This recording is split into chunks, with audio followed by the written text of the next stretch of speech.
Breaking news tonight. The FBI says the Charlie Kirk conspiracy theories are legit. That's the first time we've ever heard that from the government. Think about it. JFK, UFOs, it goes on and on and on. But tonight, Kash Patel says he is actually investigating the many conspiracy theories surrounding the murder of Charlie Kirk. This as the suspect's male lover is eyed. I'm Nancy Grace. This is Crime Stories. I want to thank you for being with us.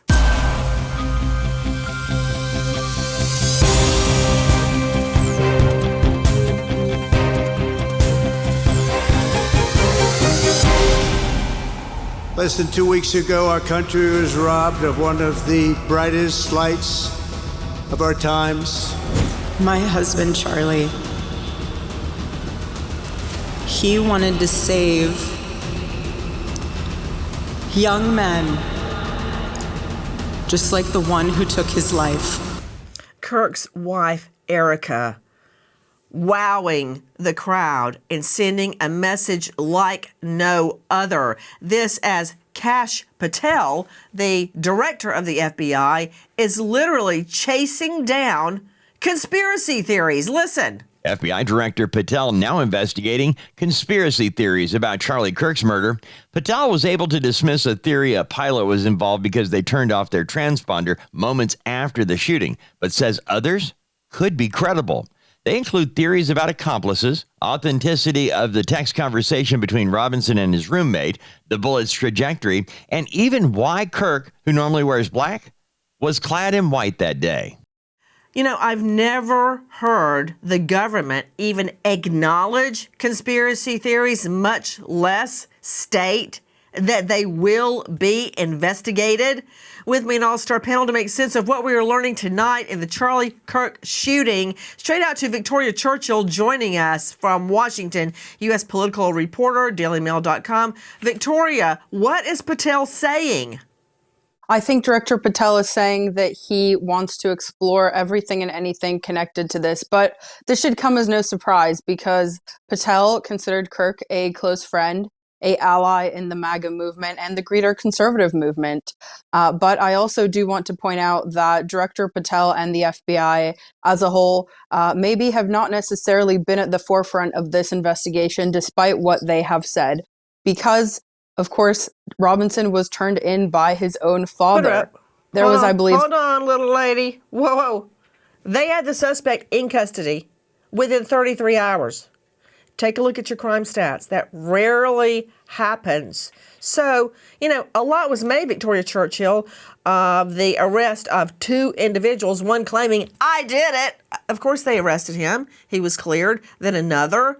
So explain to me your reasoning. So the first individual is somebody who I have heard from people that have actually been active in Utah politics, conservative politics in particular in Utah, that this is somebody that is a known agitator. And so I think there was no surprise that he was there. But he also went in for questioning. But again, this is somebody that didn't like conservatives. So maybe he wanted to claim for some crazy reason. I don't know why he would want to do this, but he possibly wanted to claim responsibility for this. But again, Robinson was turned in by his own father. So at least at this point, we don't know how close the FBI would have been to finding him if he was not submitted by his own father to the authorities. Guys, conspiracy theories, as they are being called, are now being taken as legitimate avenues of investigation, starting with a lot of hand signals. Listen. Eagle-eyed internet sleuths zeroed in on the behavior of Kirk's attendants just before he was shot. A man standing 6 feet from Kirk in a white shirt and white baseball cap is seen recording the debate on his phone. Seconds before the shot, that man tips his cap, then wipes his nose. A second man in a black shirt glances at the man as he adjusts his white cap, then touches his right arm before folding his arms. Many theorize the hand signals were indications to the shooter. Okay, that was investigated, and this is what we found. Listen. The man in the white hat was giving signals to the shooter. Yeah, the man in the white hat was me, okay? I did this with my hat. Maybe I touched my nose or something. while I'm holding my phone because I'm FaceTiming my son and daughter-in-law. Charlie Kirk was literally like a son to me. I have 3 sons. He was like my 4th son. My 3 sons are a little bit older than Charlie. He was like my 4th son.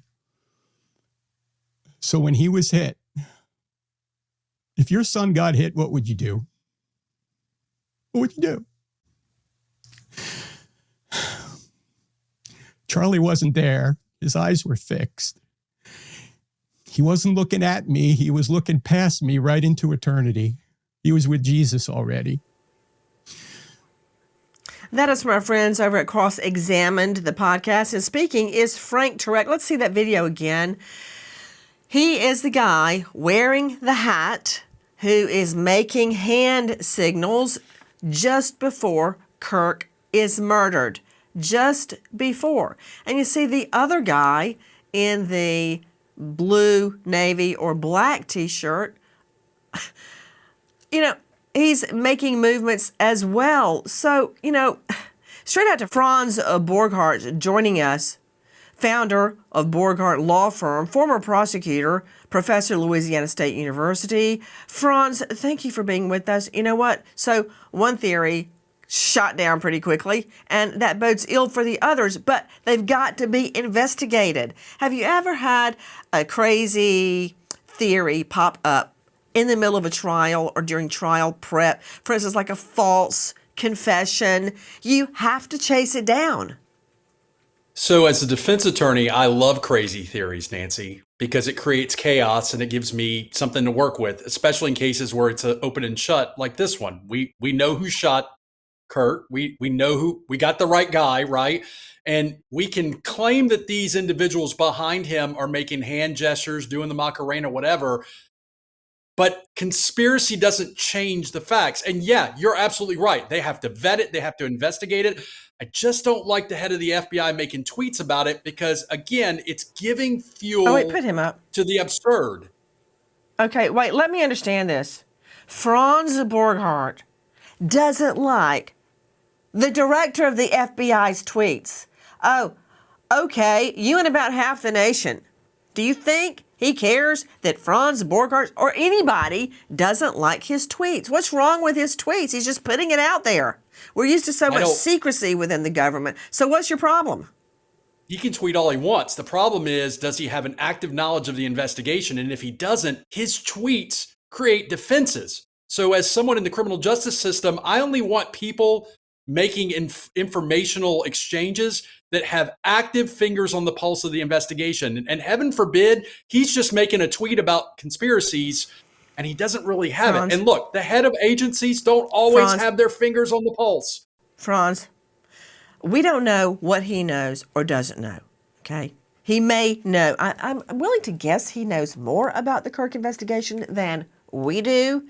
However, cardinal rule number 1 from the elected district attorney who I worked for, who was, I believe, the greatest elected district attorney in the country, served 37 years, the longest at that time.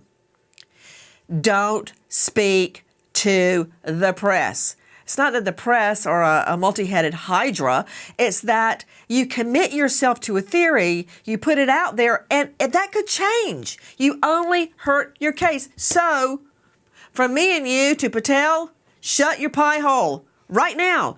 These leads may, in fact, be legitimate. We don't know that yet, but this hand signal thing, that was all BS, technical legal term. Okay, let's move on to the next one, and it has to do with the trajectory angle. Listen.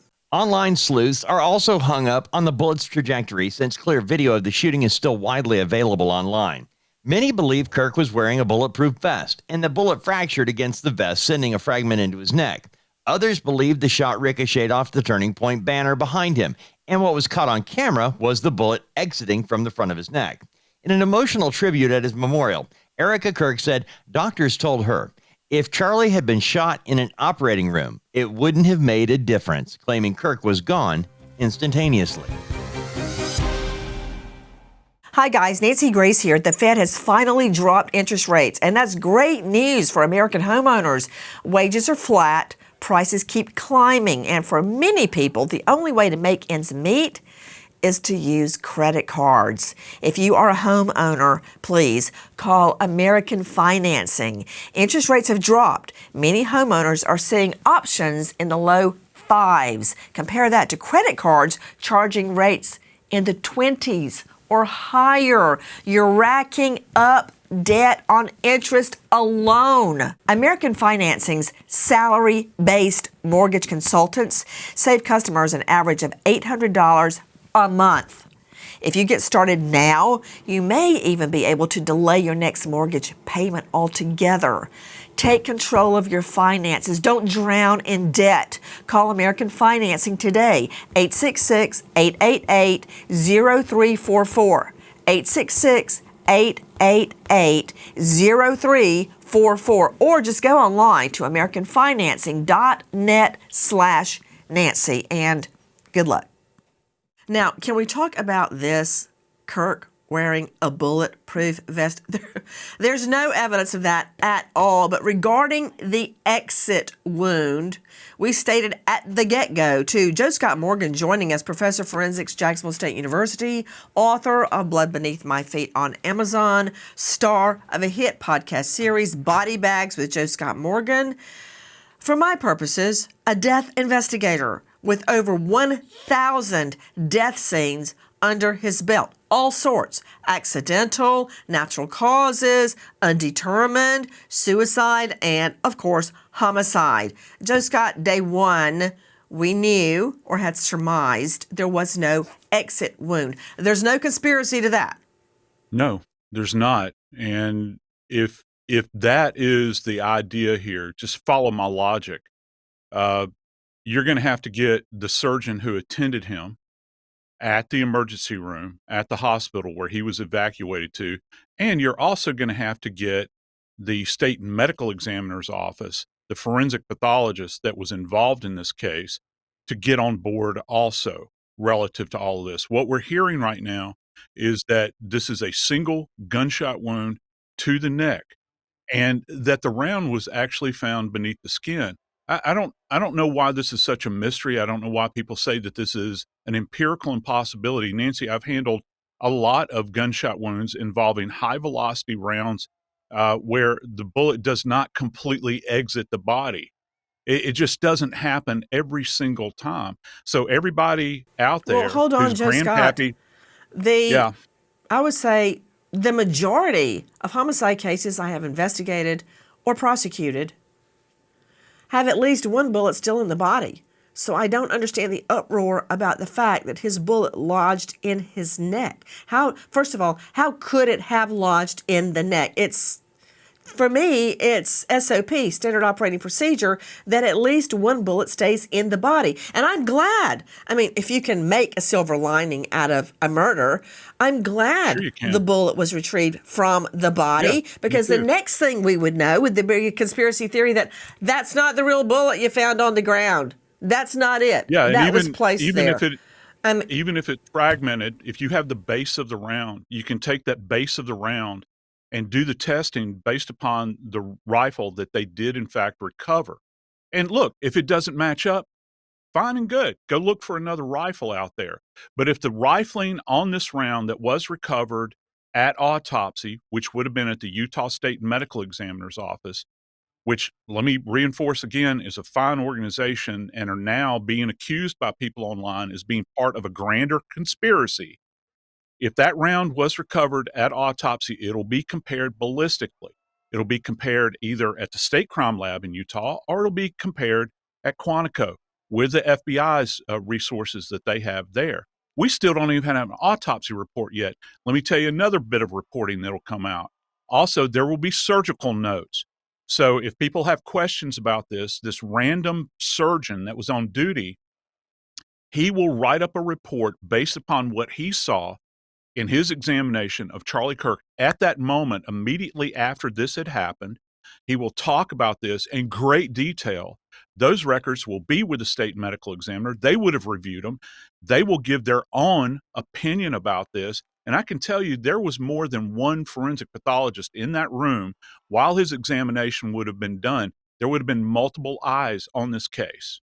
Joining us shortly, a ballistics expert to show us and explain to us all about the weapon, the Mauser that was used to kill Charlie Kirk, and the bizarre engravings on the bullet, and exactly how this shot could have gone down without a conspiracy, a group of people helping the shooter.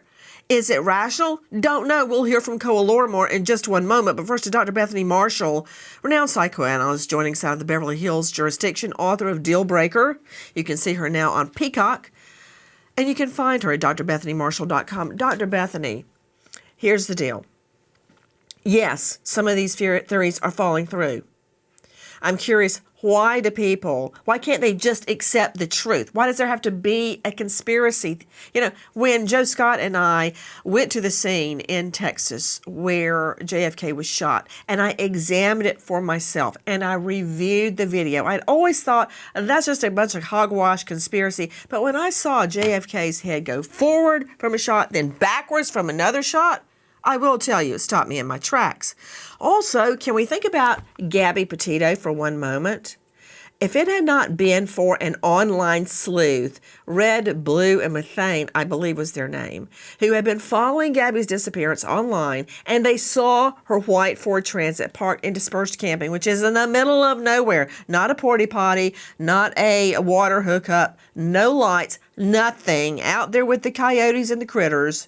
They saw that by happenstance, and they solved the case, the mystery as to where her remains were. So before we poo-poo conspiracy theorists, let's keep that in mind. But my question to you, Dr. Bethany, is why can't people, for instance, as Joe Scott was saying, accept the bullet did not exit his neck? Bam! What's with the conspiracy theories? And one of the conspiracies about why the bullet did not exit his neck is that he was out there to save people. And even in death, he saved people by blocking the bullet from the people behind him. So we could go on and on. You know, Nancy, conspiracy theorists I don't think believe that's that really if there's- conspiracy theory. That's more of an observation. Okay. By the bullet Well, not exiting his neck, it potentially may have saved a bystander from getting shot. That's just what 2 But plus 2 the equals idea 4. was that he had I'm talking some about magical all the property. other zany theories.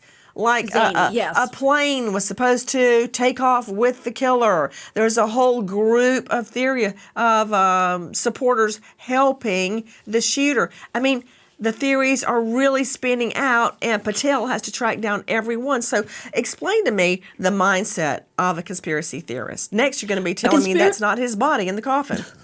A conspiracy theorist believes that if there's a big event, there's a big cause. They can't believe just that some crazy guy was on the top of a roof and shot this guy because he was full of hatred. They also turn correlation into causation. Like if two things seem remotely similar, there's definitely a causation between the two.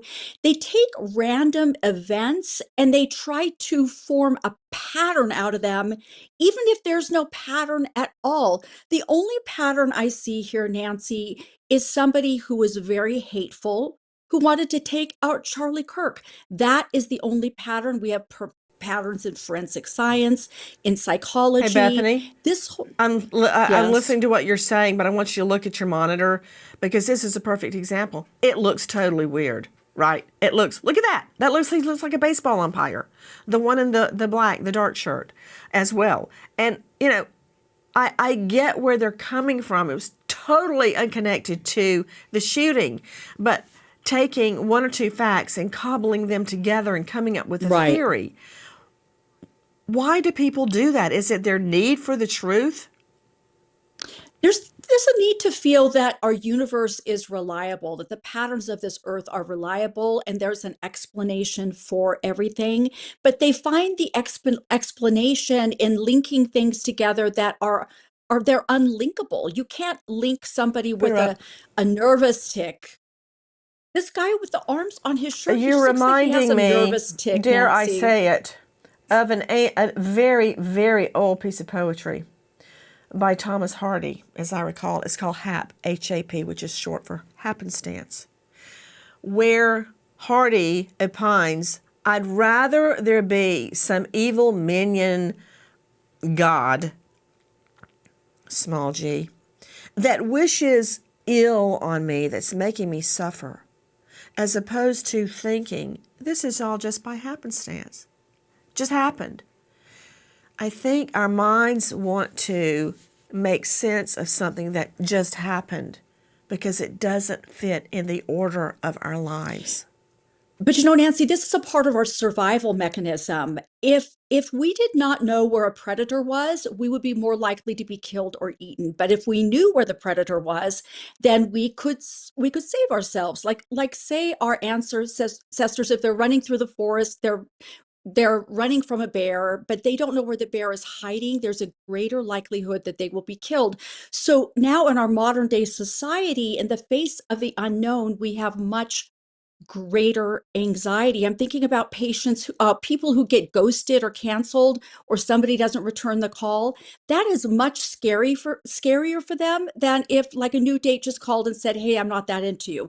We all want certainty in our world. I am filing a criminal information charging Tyler James Robinson, age 22, with the following crimes. Count 1, aggravated murder, a capital offense, for intentionally or knowingly causing the death of Charlie Kirk under circumstances that created a grave risk of death to others. Count 2, felony discharge of a firearm causing serious bodily injury, a first-degree felony. Hi guys, Crime Stories, now featuring on streamer Fox One. Joining us to help solve unsolved homicides, find missing people, especially children, and reignite cases long cold. It's a lifetime mission for me, and I'm very proud. We have a partner who furthers that mission to always, always seek justice. Watch the episodes first with Fox One 24 hours before seeing anywhere else. Try it. 7 days free. The brand new season of Crime Stories airing now on streaming giant Fox One. Click the link in the episode description to learn more and join us on Fox One. That man, that young man, I forgive him. I forgive him because it was what Christ did and is what Charlie would do. The answer to hate is not hate. That from our friends at Turning Point, that is Erica Kirk forgiving her husband's killer. She's stronger than me. It's just all I can say. Now, Trump has a very different opinion and is calling for the death penalty. That is a whole nother can of worms. Joining us right now, a special guest, former Army sniper, ballistics expert, Koa Larimore. Koa, thank you for being with us. As you know, conspiracy theories are swirling, many of them involving the shooter and the shot specifically, saying that the shot is impossible for someone that is not a sharpshooter like yourself. First of all, let's just start with A and get to Z. Explain to me the shot, as you understand it, that killed Charlie Kirk. The shot is very doable. Charlie Kirk was in a vulnerable position at the bottom of a fishbowl, right? The shooter had an elevated position where he could see pretty much anything. The distance also 160 yards. So at the end of the day, with a couple range sessions, that's not that far and very doable. With a couple of what sessions? Range. So like going to the range a couple of times, it's very, very doable shot. You know what? I'm glad you said that. Hold on, Koa. Chris McDonough joining me, Director Cold Case Foundation, former homicide detective, star of The Interview Room on YouTube. Chris, they better be tracking down every firing range within a 10, 20-mile radius to see if they can get the shooter on cam. Yeah, no question about it, Nancy. And This investigation obviously is still very fluid. It's got two prongs to it. The first one is from the State Bureau of Investigation there in Utah, and they're under the umbrella of what they call SIAC, Statewide Information and Analysis Center. Those are the guys that are chasing most of these conspiracy theories, et cetera. And then the second lane here is the FBI. And what the FBI's done is they've brought in their evidence teams, and they're going to do a laser trajectory analysis, and they're going to match that up to what Koa's talking here, if whether or not the shooter could have actually shot from that position. It's a no-brainer. I agree with Doc Morgan and as well as Koa. And, to Franz Borghardt joining us, veteran trial lawyer, former prosecutor, founder of Borghardt's law firm.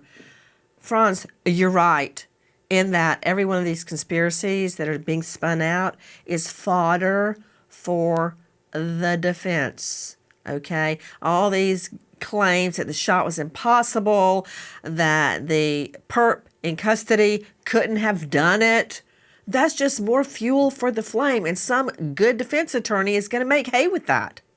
So where there's smoke, there's fire, Nancy, and sometimes there's smoke screens. And the more chaos a defense attorney can play with, the more opportunity there is for reasonable doubt, or in this case, possibly getting a juror to say, hey, I think he did it, but I don't want to put him to death. So all of this stuff is just fuel for what is otherwise seemingly an open and shut case against this person. Says you. We thought that about O.J. Simpson, too, and Robert Blake, and Tot Mom Casey Anthony. We always think open and shut. Well, it ain't a legal term. You know what? Let's get away from flights of fancy and old English literature and back to Koa Lorimore joining us. Okay, so you're saying the shot is possible with a few practices at the range. What else can you tell me about the weapon that we believe was used? Next thing we're going to hear, it's not that weapon. It was somebody else's weapon that hasn't been recovered. Tell me about the weapon. Yes, Nancy. So it was a bolt action rifle, right? Bolt action meaning you have to chamber around physically every time you press the trigger. Now, these rifles are very accurate, and using that weapon, you can achieve very accurate fire at longer distances than 160 yards. Okay, here's my question right there. You said this weapon is very accurate as compared to what? What's not accurate? A Daisy B shotgun for a 12-year-old? What do you mean? This one is accurate. What about all the others? How is this one different? So the difference between his and others, right? He had the advantage of having also a scope on it, right? This is going to magnify his target, and it's going to make it a lot easier to shoot. It'll be a clearer picture. It'll zoom it in. It's just going to make it overall when you say easier zoom it for him to in, hit. Give me an example. Like if I look through that at an ant 100 feet away, what would it look like? Would I be able to see its little bitty insect eyes? How close are we talking? It's like having it in a magnifying glass. So if you were to zoom it in on an ant, right, depending on the magnification, whether that's 8 times to 20 times, it could be the size of a human. So, Koa, you're a sharpshooter, but could a regular person make this shot? Yes, I believe a regular person can make this shot. I've got a lot of questions. First of all, when we say a 30-06, we're referring to the bullet. What do you know about the bullet? It's a 30-06. It travels at about 2,900 feet per second. It also is used in Middle America for big game hunting, deer, elk, hogs, so on and so forth. What do you make of claims the bullet could not have lodged in Charlie Kirk's neck? I think definitely anything is possible. I think why people are saying that is just because it's uncommon. This round normally goes through people. Why? I don't get it. Why that bullet typically goes through and others don't? It's a larger round moving at a faster speed. That's why it's used for hunting big game. Koa, as you know, conspiracy theories are spinning out as we speak tonight. Next thing you know, we're going to hear the DNA, as in the O.J. Simpson case, was planted. So explain to me, in the real world, not flights of fancy, where you would expect to find DNA on the weapon, on the bullets, on the casings, anywhere, and show me how the DNA would have been left. So starting off with the weapon, I definitely would expect to find DNA first and foremost on the trigger, right? Also right where I'm holding my hand on the grip of the stock. Also, when you're chambering around, DNA is on there as well. And then finally, you're going to put your cheek on the stock. So saliva and stuff is going to go on here while you're breathing. Your face is on it. DNA. This is definitely going to be a DNA point as well. Well, how are you getting spit on the gun? What, Koa? So you're breathing when you're taking your shot, right? So your mouth is going to be open, right? And could be found right there on the back of the stock. That's explaining a lot. What about the bullets? So there's definitely going to be DNA on there as well. While loading the rounds, right? You have to load them into the chamber, the magazine. So you're definitely going to have DNA on the bullets as well, unless you're extremely careful using gloves. Speaking of the bullets, Koa Lorimore, evidence suggests that the killer engraved the bullets. That's another question for the shrink. What lonely dude is sitting at home engraving bullets? But that said, how in the heck do you engrave bullets, Koa? So it's very easy, Nancy. First of all, I assume take some kind of Dremel tool right here, and that spins this drill bit and allows you to carve into the side of the casing or bullet. How long would that take? I mean, you have to have pinpoint precision to engrave a bullet. How do you do that? Have you ever seen it done? It's actually pretty quick. It's like writing with a marker, basically. Your handwriting might not be the best, but the message will get across. Have you ever seen it done, Koa? I've never seen anyone in my line of work engrave on their bullets, no. Because you're normal, okay? You're not hunched over an engraving desk down in the basement of mommy's house with a light hanging over your head engraving a bullet. So I'm trying to figure out what more evidence I can get. Now that you've shown me that tool, I wonder if one of those is going to be found in his home that he shared with his alleged male lover. The allegations of him being a furry, don't care. I care about what. Hold up that tool again. What did you call it? This is a Dremel, Nancy. But Dremel is actually a brand name, like a McDonald's or a Xerox copy. What is the actual tool called? It's a rotary grinder. A rotary grinder. Okay, don't move. Joe Scott Morgan wants in. Jump in, Joe Scott. Yeah, I was, and well done by Coda. He described this down to a T relative to DNA deposition. Two things here. First off, this weapon, it's a Mauser 98.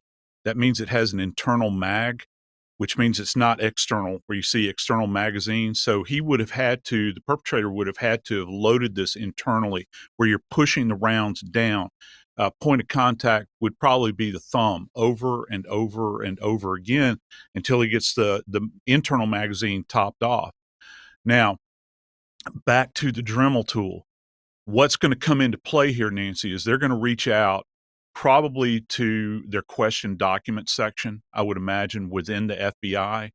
They're going to get samples of this guy's handwriting, and they will try to compare it. They'll try to compare it to what was left behind on the casings themselves, on that soft metal casing where he would have engraved at that point in time. And yeah, I know that it's kind of a long shot, but there are just certain things are what are referred to as neuromuscular responses between our eyes and our writing that you can't change. There will be features there that will be identifiable relative to his handwriting. Koa Lorimore, I know you heard all that Joe Scott just said, which was a lot of information. You are a former Army sniper. You can make this shot. You say a regular person could make the shot. How long did you train? What does that mean to be an Army sniper? First off, Army Sniper School is 5 weeks long. Also, I've trained for 2 years to become an Army sniper. And then you have follow-on schools, which I competed in the international sniper competition, and I also participated in Army Mountain Rifleman course. So that's the Army's Mountain Sniper School. The messages also refer to engraving bullets and a mention of a scope and the rifle being unique. Messages from the contact, Tyler, also mentioned that he had changed outfits. Investigators noted inscriptions that had been engraved on casings found with the rifle. Inscriptions on a fired casing read, "Notices, bulges, capital OWO, what's this, question mark." Inscriptions on the 3 unfired casings read, "Hey fascist, exclamation point, catch, exclamation point." Up arrow symbol, right arrow and symbol, and 3 down arrow symbols. A second unfired casing read, "Oh Bella Chow, Bella Chow, Bella Chow, Chow Chow." And a third unfired casing read, "If you read this, you are gay, LMAO." Robinson's neighbors speculating about the suspect since he was arrested. Robinson and his roommate were known recluses, rarely seen leaving their home except for work and school, and virtually never entertaining visitors. However, neighbors noticed an unusual amount of traffic on their street in the weeks leading up to the shooting, and they did not recognize any of the cars, many of them marked with out-of-state plates. It's called routine evidence, not that it's typical routine, but evidence of someone's routine. These two, the shooting suspect and roommate, alleged furry, were recluses. To Victoria Churchill joining us, political reporter, dailymail.com, joining us out of D.C. Is this true? They rarely had people in their home. That was very unusual for them. But yet, leading up to the time of the shooting, it was like a parking lot. So many cars outside their home. Neighbors had never seen that before, Victoria. This is kind of, I think, what Erica Kirk, his widow, was talking about at the memorial on Sunday, that there is an epidemic of men who are lonely and need to find a purpose and a calling and a community. And, you know, it seems like these two outside of each other did not have much of that. And, you know, this is a reason why community, and I mean, just outside of this case, this is something that gets talked about a lot by conservatives, is to change the politics, you have to change the culture.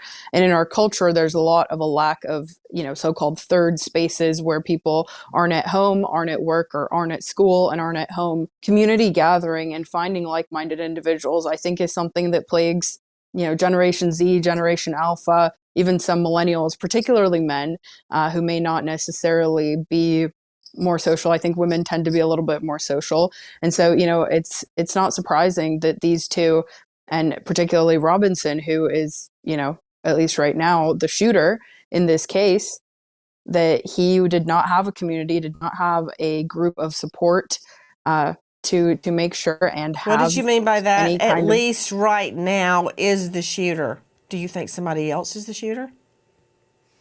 Well, this is the evidence that we are going off of right now, as is the FBI and as is everyone else. Well, you're right about that. Dr. Bethany Marshall, that was a mouthful, all of which everything Victoria Churchill said is true. Now, It's true. I got to take what she said and use it in a murder case. Help me out. Well, what I would hear in terms of a murder case is that their primary attachments were online. So if you want to gather behavioral evidence, you're going to look at their online activity. Somebody who writes on a bullet about getting a bulge and then a meme for a smiley face after that. Again, I would think about that being sexually motivated. I know they were a part of the furry community, which was all online in Put her this up, case, please. in which pornography and pretending Dr. to Bethany, be half man, really? half creature Look go around. together. Are you at Windsor Castle? I'm not. We're not having high tea with Camilla right now. The bullet was engraved about an... That's Yes. what this wackadoodle, not to suggest he's legally insane, he's thinking about He's engraving a bullet about his the bullet he intends to use to murder Charlie Kirk. Now, I'm not a shrink, but that means something. What? I think it means that the aggression and the dominance over another male and the notoriety that it would bring about exciting to him. Aggression and sex go together, often for men who are criminals. We see this with serial killers. We see this with sadistic rapists. We see this with they try to control the victim, have power over the victim, and it is exciting to them. I would think that the motivation for this crime, while many people, conspiracy theorists, you, I, everybody, we would want to think it's politically motivated, like there would be something meaningful or reasonable, or at least some type of a motivation we could understand. I think of this again as being more sexually motivated, that the aggression and the violence made him feel like a man. And that's why he put it on the bullet that went in his big old phallic symbol, the gun. Okay, I've got a question for you. You're saying that to get motive, we're going to have to look at everything online because he basically had no interaction with anyone except for his alleged male lover. So that's what we're looking at. How does his fantasy life regarding furries fit into his out-of-body experiences? Well, I think with furries, there are many aspects of the furry community, but one aspect is called ERP, which is erotic role play, in which one dresses up as a furry or as an animal. Other people tell them what to do, and they create vignettes in which they interact with each other. Now, I don't know if he was a voyeur or doing this online, but this tells me that this guy lives in a fantasy world, that there is a lot of role play going on. Now, furries also have personalities, or they wear fursuits. So they dress up as people they Bethany, are not. It's not just furries this guy's interested in. It's not just his alleged male lover. It's really crossing the line. Listen to one site in which he's interested. Robinson's porn history surfaces. Robinson earned an award on Steam for frequently playing Furry Shades of Gay, a collection of choose-your-own-adventure sex scenes between humanoid animal characters. On furaffinity.com, Robinson follows Red Rusker, a controversial artist who published cub porn between a clearly adult character and an 8-year-old possum. Robinson is friends with a user who posts pornographic cartoons of women with grossly oversized bellies, sometimes having eaten their partner whole. Okay, can you explain that to me? It's one thing to be a furry. It's another thing to watch furry porn with an 8-year-old possum, which is clearly an 8-year-old boy. You know, Nancy, because these furry characters are avatars of Tyler, okay? They're his avatar. To Chris McDonough joining us, homicide detective, star of The Interview Room. You know, the neighbors are stating that the alleged perp's home was thronged with vehicles, which is very uncharacteristic. These two were recluses. You went to the scene. Somebody's got to have door cam, which means the feds are going to have video of everybody outside that home. Let's see a shot of the home that McDonough took. Yeah, Nancy. I mean, they're going to have not only hopefully some door cam video, but maybe some license plates as well that are coming in and out of that neighborhood there. And talking about all this furry stuff, I mean, maybe this guy should just have been booked at the Humane Society. Because I mean, this stuff is put him up is absolutely. You know what? This is not a time for levity. Let's move forward with the evidence, and the evidence is what can we make of the vehicle's part, if anything? Yeah, well, it just tells us that there's a secondary possibility that he's got a lot of friends that may have had pre-incident knowledge about this. And one other thing about the let's talk about the shell casing again one more time. At his house, they found a shell casing with additional engraving on it. That tells me maybe they also have the box. And if there's a box, then there's a lot number on that box. They're gonna chase it down. Also, we are hearing conspiracy theories hatched from another neighbor that sees the alleged shooter walking through, yakking on his phone immediately after the shot. Question is, who's he talking to? Who else knows about the shooting? A homeowner in the neighborhood just off campus where Robinson stashed his Dodge Challenger turned over doorbell footage of a man they believe to be Robinson walking past their home, talking on his cell phone just minutes after the shooting. The homeowners told FBI they heard the man mention the shooting in his conversation, leading to suggestions Robinson told at least one other person of his plans and may have an accomplice. Candace Owens published a never-before-seen photo of Robinson after the shooting. Robinson seen standing at the counter in a Dairy Queen 17 minutes from campus in a maroon shirt, jeans, and wearing a black hat with black sunglasses on top. Owens claims the photo was taken at 6:38 p.m. while Robinson waited to retrieve his grandfather's rifle. That photo on the left from Candace Owens, Sydney Sumner, Crime Stories investigative reporter. Even if that is Robinson, how does that fit into the timeline? Well, this fits. It shows that he was still hanging out in Orem, in the area of UVU campus, waiting to try and get that rifle back.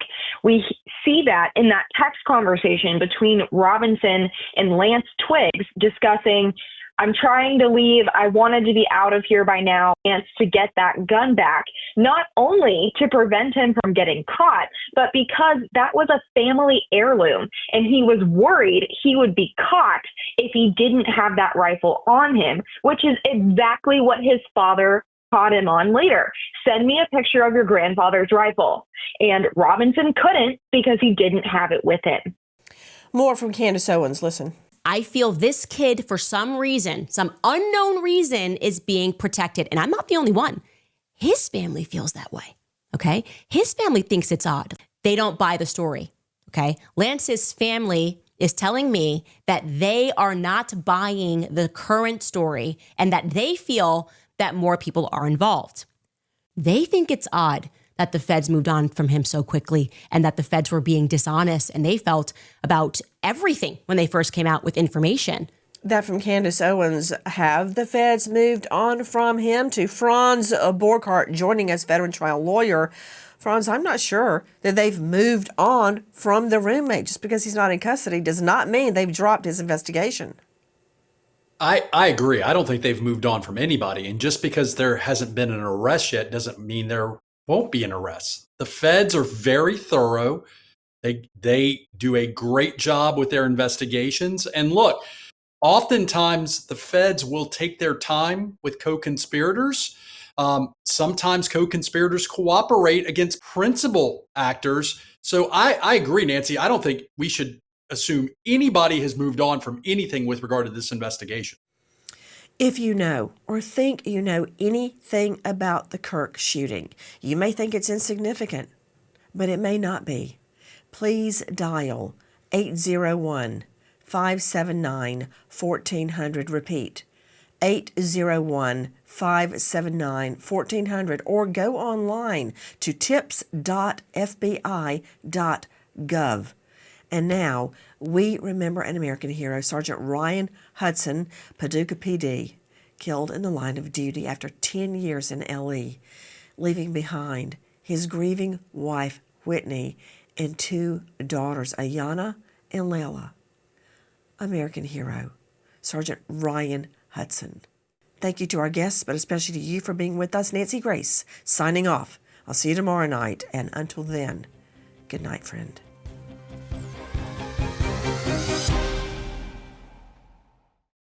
Please join us on our mission to find missing people, especially children, to solve unsolved homicides. If you're on the go, catch us on your favorite podcast app, where you can get all of our content, where we, in our own way, seek justice.